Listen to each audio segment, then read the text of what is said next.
season of intense heat. Jim Burton and I happened to be crossing Iowa on the same train. He and I are old friends. We grew up together in the same Nebraska town, and we had a great deal to say to each other. While the train flashed through never-ending miles of ripe wheat, by country towns and bright flowered pastures and oak groves wilting in the sun, we sat in the observation car, where the woodwork was hot to the touch, and red dust lay deep over everything. The dust and heat, the burning wind, reminded us of many things. We were talking about what it is like to spend one's childhood in little towns like these, buried in wheat and corn, under stimulating extremes of climate. Burning summers when the world lies green and billowy beneath a brilliant sky, when one is fairly stifled in vegetation, in the color and smell of strong weeds and heavy harvests. Blustery winters with little snow, when the whole country is stripped bare and gray as sheet iron. We agreed that no one who had not grown up in a little prairie town could know anything about it. It was a kind of Freemasonry, we said. Although Jim Burton and I both live in New York, I do not see much of him there. He is legal counsel for one of the Great Western Railways, and is often away from his office for weeks together. That is one reason why we seldom meet. Another is that I do not like his wife. She is handsome, energetic, executive, but to me, she seems unimpressionable and temperamentally incapable of enthusiasm. Her husband's quiet tastes irritate her, I think, and she finds it worthwhile to play the patroness to a group of young poets and painters of advanced ideas and mediocre ability. She has her own fortune and lives her own life.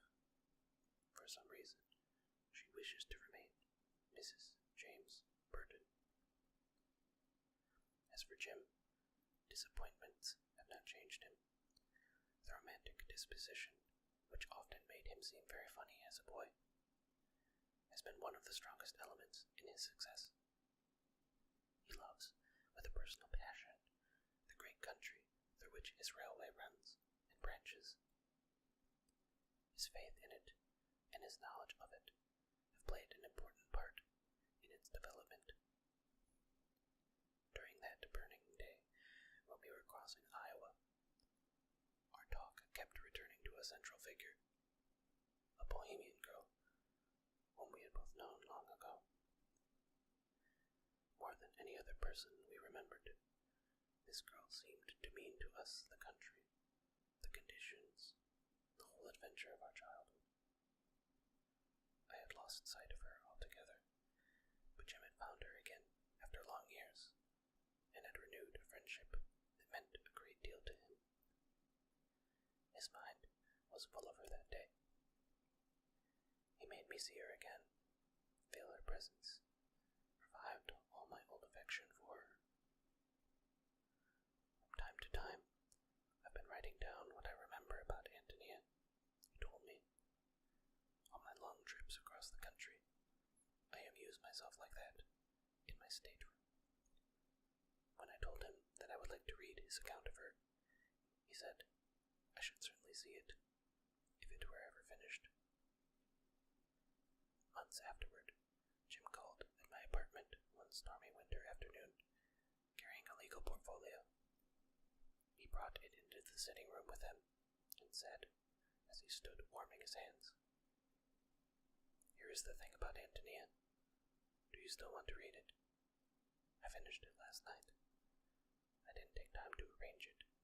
I simply wrote it down, pretty much all that her name recalls to me. I suppose it hasn't any form. It hasn't any title either." He went into the next room, sat down at my desk, and wrote across the face of the portfolio, "Ántonia." He frowned at this moment, then prefixed another word, making it "my Ántonia." That seemed to satisfy him. Book 1.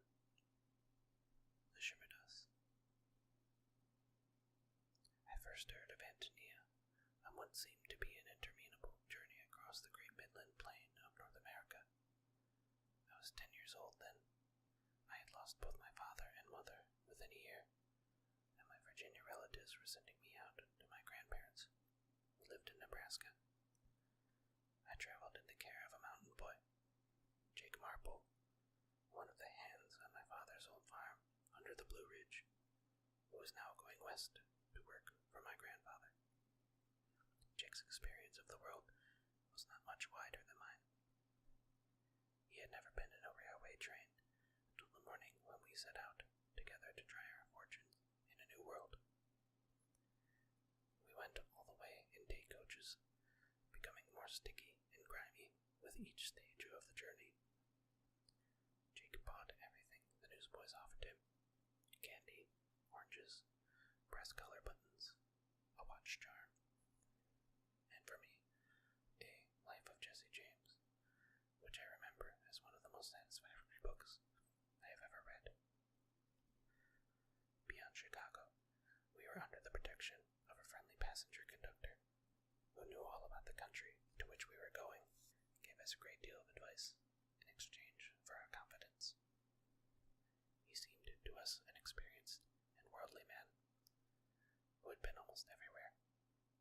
In his conversation, he threw out lightly the names of distant states and cities. He wore the rings and pins and badges of different fraternal orders to which he belonged.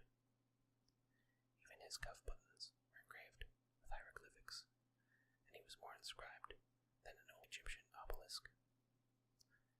Once, when he sat down to chat, he told us that in the immigrant car there was a family from across the water whose destination was the same as ours. They can't any of them speak English, except one little girl, and all she can say is, "We go Black Hawk, Nebraska." She's not much older than you, 12 or 13 maybe, and she's as bright as a new dollar. Don't you want to go ahead and see her, Jimmy? She's got the pretty brown eyes, too. This last remark made me bashful, and I shook my head and settled down to Jesse James. Jake nodded at me approvingly and said, "You were likely to get diseases for foreigners." I do not remember crossing the Missouri River or anything about the long day's journey through Nebraska. Probably by that time I had crossed so many rivers that I was dull to them. The only thing very noticeable about Nebraska was that it was still, all day long, Nebraska. I had been sleeping, curled up in a red plush seat, for a long while when we reached Black Hawk. Jake roused me and took me by the hand. We stumbled down the train to a wooden siding, where men were running about with lanterns. I couldn't see any town, or even distant lights. We were surrounded by utter darkness. The engine was panting heavily after its long run. In the red glow from the firebox, a group of people stood huddled together on the platform, encumbered by bundles and boxes. I knew this must be the immigrant family the conductor had told us about. The woman wore a fringed shawl tied over her head, and she carried a little tin trunk in her arms, hugging it as if it were a baby. There was an old man, tall and stooped. Two half-grown boys and a girl stood holding oilcloth bundles, and a little girl clung to her mother's skirts. Presently, a man with a lantern approached them and began to talk, shouting and exclaiming. I pricked up my ears, for it was positively the first time I had ever heard a foreign tongue. Another lantern came along. A bantering voice called out, "Hello, are you Mr. Burton's folks? If you are, it's me you're looking for. I'm Otto Fuchs. I'm Mr. Burton's hired man, and I'm to drive you out. Hello, Jimmy. Ain't you scared to come so far west?" I looked up with interest at the new face in the lantern light. He might have stepped out of the pages of Jesse James. He wore a sombrero hat, with a wide leather band and a bright buckle, and the ends of his mustache were twisted up stiffly, like little horns. He looked lively and ferocious, as if he had a history. A long scar ran across one cheek and drew the corner of his mouth up in a sinister curl. The top of his left ear was gone, and his skin was brown as an Indian's. Surely this was the face of a desperado. As he walked about the platform in his high-heeled boots, looking at our trunks, I saw that he was a rather slight man, quick and wiry, and light on his feet. He told us we had a long night drive ahead of us, and had better be on the hike. He led us to a hitching bar, where 2 farm wagons were tied, and I saw the farm family crowding into one of them. The other was for us. Jake got on the front seat with Otto folks, and I rode on the straw in the bottom of the wagon box, covered up with a buffalo hide. The immigrants rumbled off into the empty darkness, and we followed them. I tried to go to sleep, but the jolting made me bite my tongue, and I soon began to ache all over. When the straw settled down, I had a hard bed. Cautiously, I slipped from under the buffalo hide, got up on my knees, and peered over the side of the wagon. There seemed to be nothing to see. No fences, no creeks or trees, no hills or fields. If there was a road, I could not make it out in the faint starlight.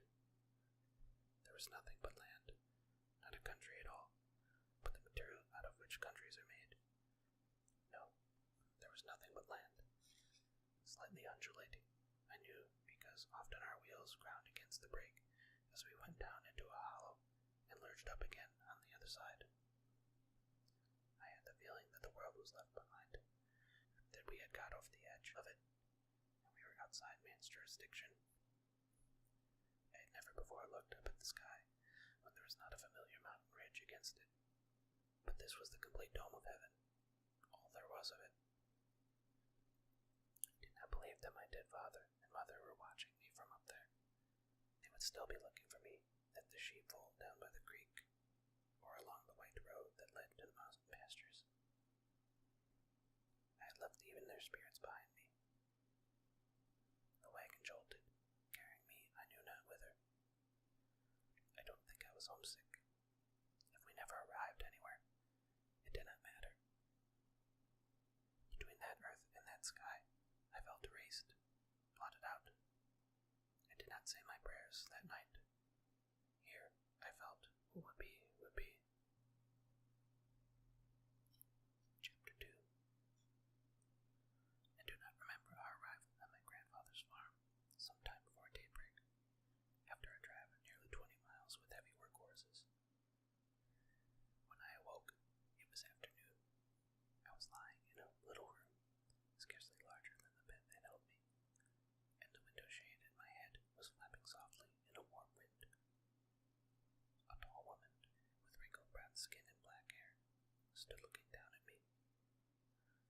I knew that she must be my grandmother. She had been crying, I could see, but when I opened my eyes, she smiled, peered at me anxiously, and sat down on the foot of my bed. "Had a good sleep, Jimmy?" she asked briskly, and in a very different tone she said, as if to herself, "My, how you do look like your father." I remembered that my father had been her little boy. She must often have come to wake him like this when he overslept. "Here are your clean clothes," she went on, stroking my coverlid with her brown hand as she talked. "But first, you come down to the kitchen with me, and have a nice warm bath behind the stove. Bring your things, there's nobody about." Down to the kitchen struck me as curious. It was always out in the kitchen at home. I picked up my shoes and stockings and followed her through the living room and down a flight of stairs into a basement. This basement was divided into a dining room at the right of the stairs and a kitchen at the left. Both rooms were plastered and whitewashed. The plaster lay directly upon the earth walls, as it used to be in dugouts. The floor was of hard cement. Up under the wooden ceiling, there were little half-windows with white curtains, and pots of geraniums and wandering Jew in the deep sills. As I entered the kitchen, I sniffed a pleasant smell of gingerbread baking. The stove was very large, with bright nickel trimmings,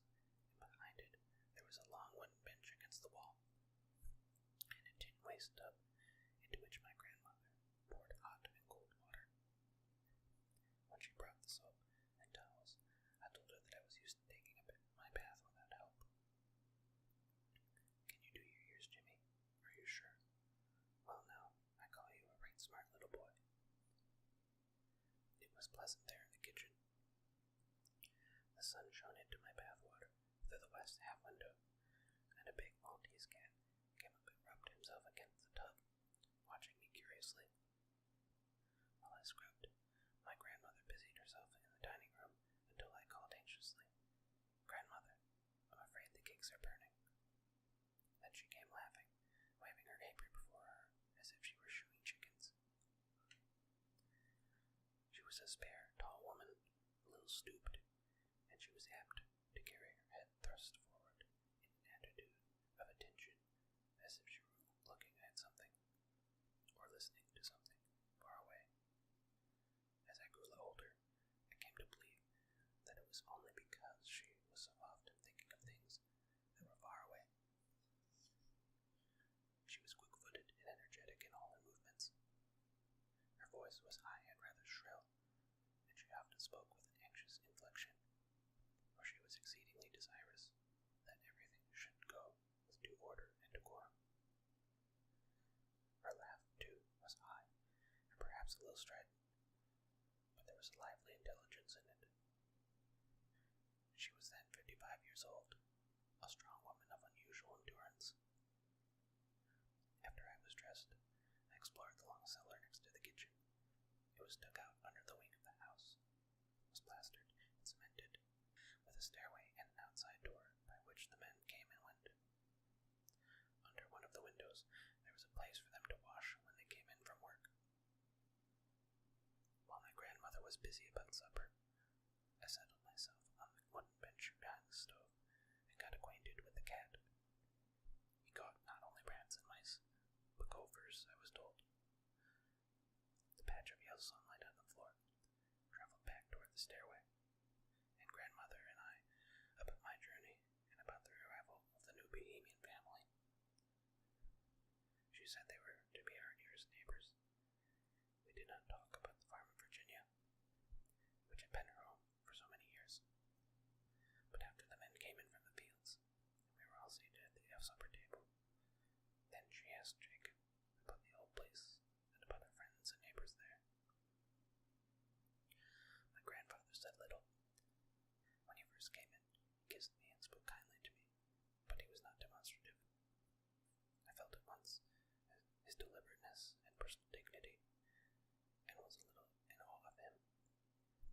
The thing one immediately noticed about him was his beautiful, crinkly, snow-white beard. I once heard a missionary say it was like the beard of an Arabian sheik. His bald crown only made it more impressive. Grandfather's eyes were not at all like those of an old man. They were bright blue and had a fresh, frosty sparkle. His teeth were white and regular, so sound that he had never been to a dentist in his life. He had a delicate skin, easily roughened by sun and wind. When he was a young man, his hair and beard were red, his eyebrows were still coppery. As we sat at the table, Otto Fuchs and I kept stealing covert glances at each other. Grandmother had told me while she was getting supper that he was an Austrian who came to this country a young boy and had led an adventurous life in the far west among mining camps and cow outfits.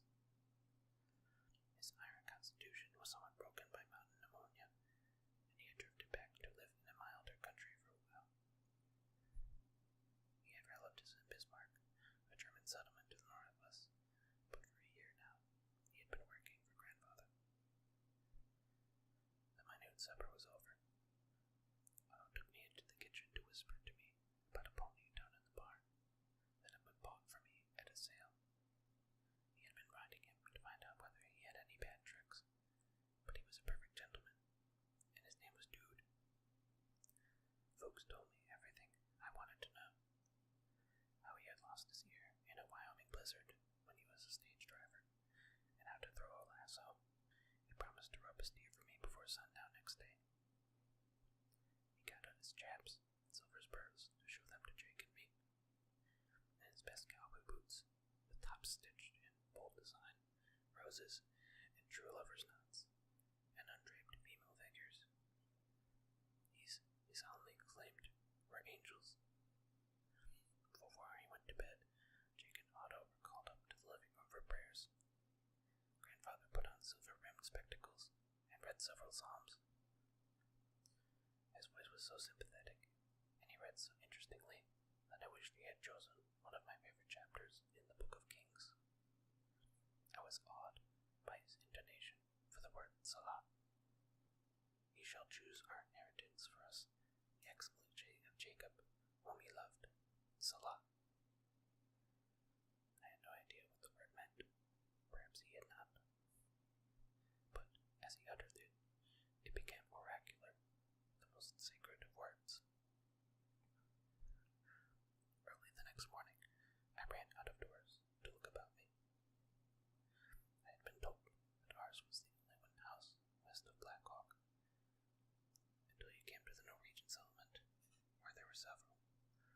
Our neighbors lived in sod houses and dugouts, comfortable but not very roomy. Our white-frame house, with a story and a half-story above the basement, stood at the east end of what I might call the farmyard, with the windmill close by the kitchen door. From the windmill, the ground sloped westward, down to the barns and granaries and pig yards. The slope was trampled hard and bare, and washed out in winding gullies by the rain. Beyond the corn cribs, at the bottom of the shallow draw, was a muddy little pond, with rusty willow bushes growing about it. The road from the post office came directly by our door, across the farmyard, and curved round this little pond, beyond which it began to climb the gentle swell of unbroken prairie to the west. There, along the western skyline, it skirted a great cornfield, much larger than any field I had ever seen. This cornfield, and the sorghum patch behind the barn, were the only broken land in sight. Everywhere, as far as the eye could reach, there was nothing but rough, shaggy, red grass, most of it as tall as I. North of the house, inside the plowed fire breaks, grew a thick-set strip of box elder trees, low and bushy, their leaves already turning yellow. This hedge was nearly a quarter of a mile long, but I had to look very hard to see it at all. The little trees were insignificant against the grass. It seemed as if the grass were able to run over them, and over the plum patch behind the sod chicken house. As I looked about me, I felt that the grass was the country, as the water is the sea. The red of the grass made all the green prairie the color of wine stains, or of certain seaweeds when they are first washed up. And there was so much motion in it. The whole country seemed, somehow, to be running. I had almost forgotten that I had a grandmother when she came out, her sunbonnet on her head, a grain sack in her hand, and asked me if I did not want to go to the garden with her to dig potatoes for dinner. The garden, curiously enough, was a quarter of a mile from the house, and the way to it led up a shallow draw as the cattle corral. Grandmother called my attention to a stout hickory cane, topped with copper, which hung by a leather thong from her belt. This, she said, was her rattlesnake cane. I must never go to the garden without a heavy stick or a corn knife. She killed a good many rattlers on her way back and forth. A little girl who had lived on the Black Hawk Road was bitten on the ankle, and I'd been sick all summer. I can remember exactly how the country looked to me as I walked beside my grandmother along the faint wagon tracks on that early September morning. Perhaps the glide of long railway travel was still with me, but more than anything else, I felt the motion in the landscape, in the fresh, easy-blowing morning wind, and in the earth itself, as if the shaggy grass were a sort of loose hide, and underneath it, herds of wild buffalo were galloping. Alone, I should never have found the garden, except perhaps with the big yellow pumpkins that lay about unprotected by their withered vines. And I felt very little interest interest in it when I got there. I wanted to walk straight on through the red grass and over the edge of the world, which could not be very far away.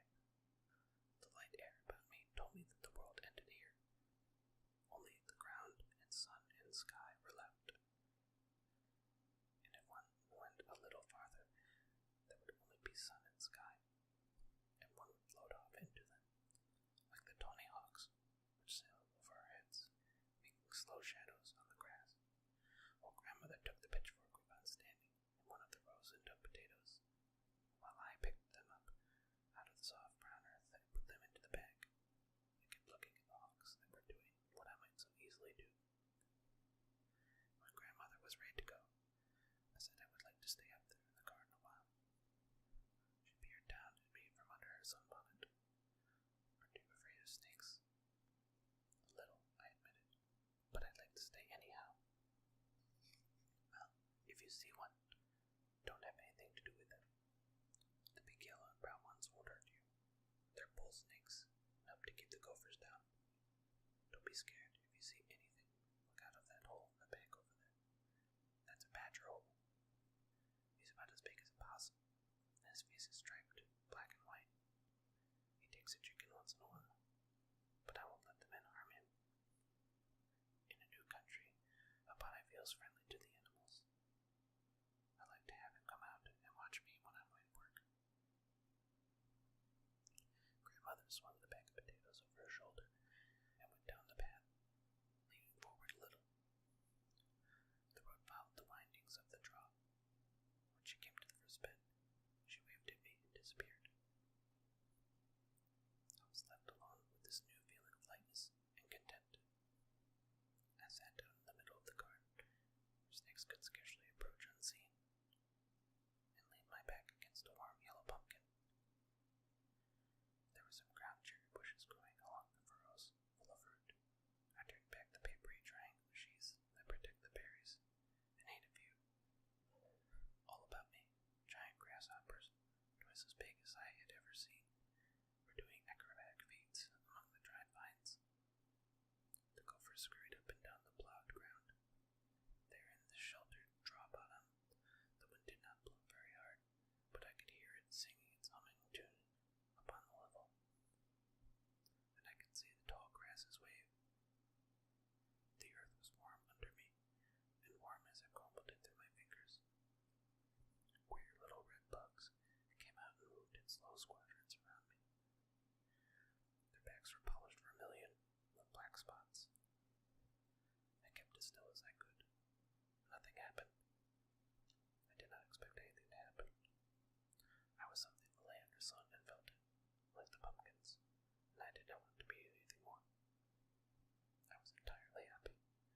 Perhaps we feel like that when we die, become part of something entire. Whether it is the sun or in air, or goodness and knowledge. At any rate, that is happiness.